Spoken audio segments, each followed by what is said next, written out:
Yes. Pakita ka ng ebidensya, girl. May ebidensya ako. Okay, let's say meron. Okay, ilatag mo lang. Sa Boracay din. Sa Boracay. Yes, nagburakay kami.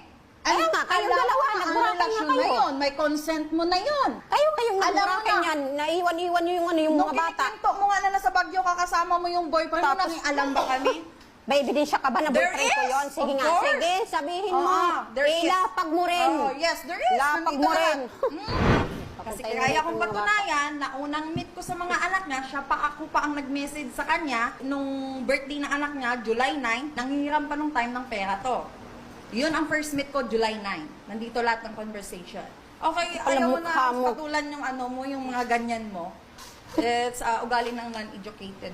Ha? Ikaw, elementary ka nga lang, ang kapal ang mukha mo. What? Huwag kang magyabang dyan. Alam ko nga, elementary ka lang. Magyayabang-yabang elementary. Hiyo! Hindi ka nakapag-high I school. didn't finish my school, my studies. But I have a knowledge. I have a capacity. Knowledge? Capability. Ba't ka pumatol ng ano, ng may asawa na 5 yung anak? Sige nga.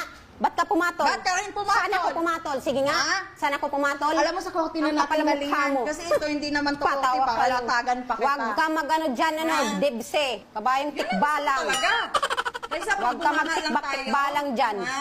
Pipiling mayaman, kadiri. Na, kay per day yung store Umaasa ko. ka lang dyan. Ha, natatawa ko, pati kwit ko, natatawa sa inyo. Kabayong tikbalang. Kabayo ko nga eh. Diba? Kabayong tikbalang. Tingnan mo yung mukha mo, ang haba-haba. Ganda, di ba?